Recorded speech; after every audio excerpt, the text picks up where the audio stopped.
Welcome back to the garage, guys. I'm Damien, and this is the Binder Builder. Please like and subscribe as always, but better yet, let's jump right into this episode. Now that the tires and rims are put together and our move date is just around the corner, I think it's about time that we put a place on the bug that the tires and rims could actually bolt to.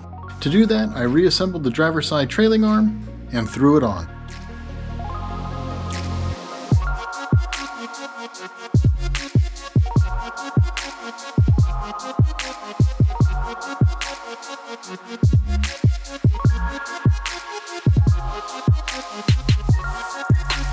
Next, I grabbed the unit bearings that work with the micro stubs I'm using.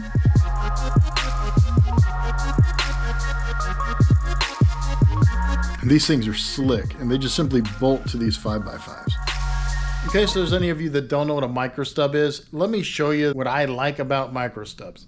So, first of all, you don't have all of the wheel bearings and stuff. Like, this is the wheel bearings for my front. It comes with the inner, the outer, the seal, and all that stuff. Meet the micro stub. So the micro stub comes as a unit, or what can be called a unit bearing. It's pretty much modern stuff, and this is from a Dodge Intrepid. The nice thing about that is it bolts in and out with these 3 bolts.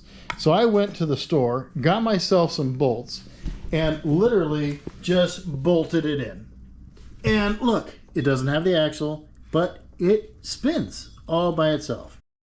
I don't have to grease it. It just works. You bolt it in and it works. So if you take a look, you got the 3 bolts on the back side. It goes in super fast, super easy, and it doesn't need the axle shaft in order to work. So it's what's called a full float, which means the axle shaft itself, the stub or the micro stub, all it does is turns the tires. The actual weight of the bug is on this piece here and the bolts. Actually, it's more on this piece, let's just be honest. And so if you look at this one, you see how it fits into this big fat freaking plate, and sure enough, you can see them come through. It's fully supported by the unit bearing itself, the housing. There's no weight on the axle, so all the axle has to do is turn the wheels. That's it. And it's kind of why I like them. 1, it's stronger. 2, it still works after you bust an axle shaft. And 3, if this goes bad, you're 3 bolts away, and the tire, of course. You got to take the tire off, and you got to take the brake caliper off, but then it's 3 bolts, and it's replaced. You just stick another one in there, blow everything back together, and presto, you're back in business. So, yeah, maintenance, strength, durability, yeah, go with micro stubs. Oh, and more flex. If you don't know what I'm talking about, take a look at the video that I made when I was designing my suspension. So strength, travel, durability, ease of changing, and it still works if you bust an axle shaft. Everything works. It's just the way to go. I went with this particular kit from Buggy Barn because he uses the Dodge Intrepid, which instead of having a 28 spline stub, it's a 31 or 33. I can't remember which. I'll let you know in a future video. Anyway, go with the unit bearings, go with the micro stubs, and you will be glad you did. So with that, I took the other side and bolted them on as well. Nice and simple. Now that the wheel bearings and spindles are installed in the back, let's get on to the front. So out comes the front brake kit.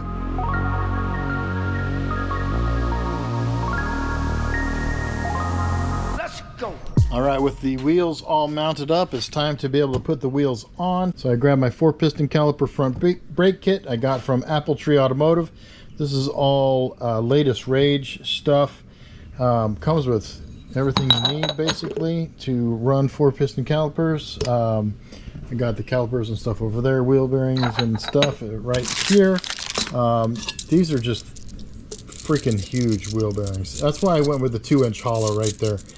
Bigger bearings, better shear strength on the what are those called? Spindles.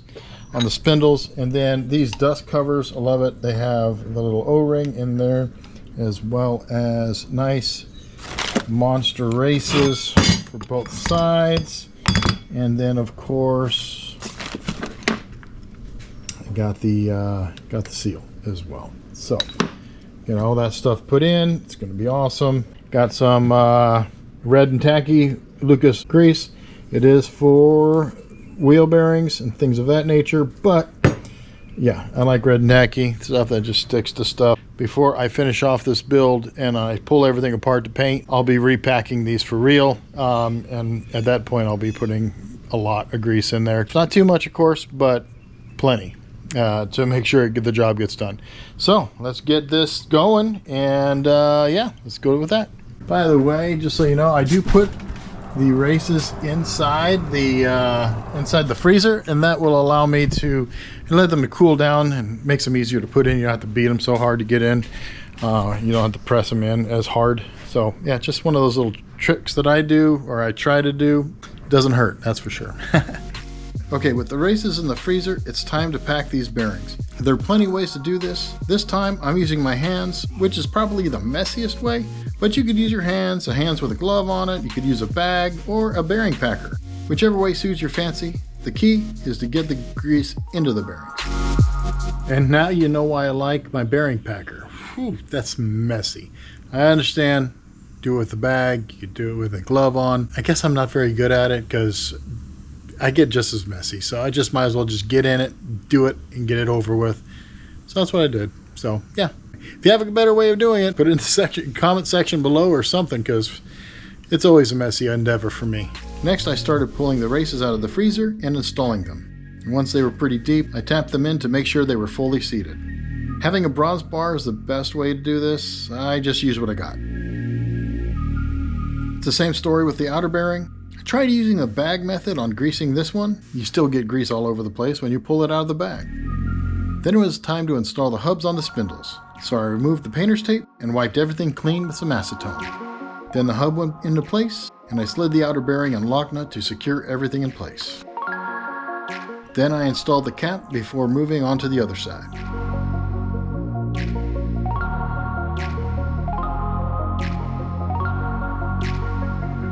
I did get a delivery from the mailman, and I was looking forward to seeing what I got. This first box is all about the heims for the steering, but I'll talk about that later.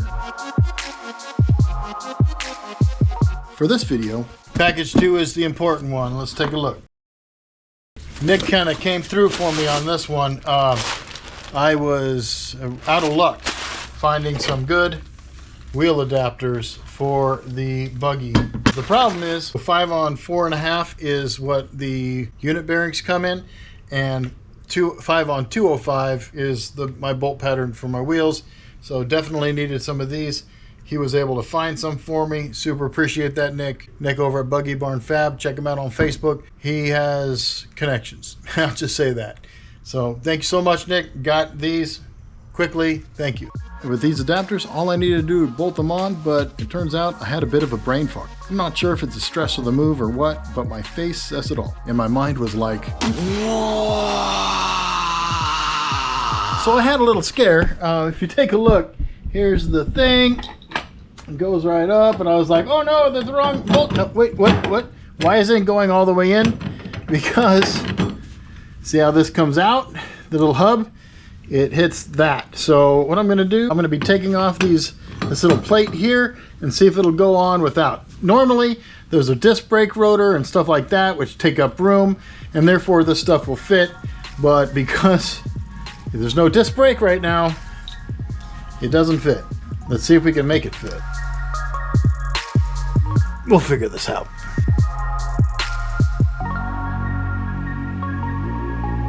Yeah, I'm glad that all worked out.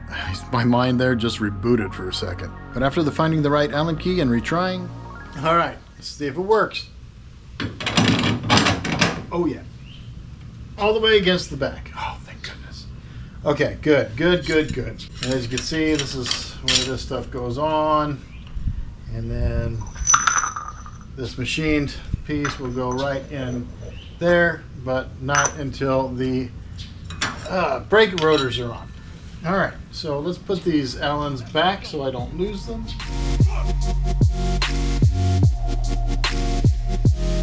With that, it's time to bolt everything on. First the passenger,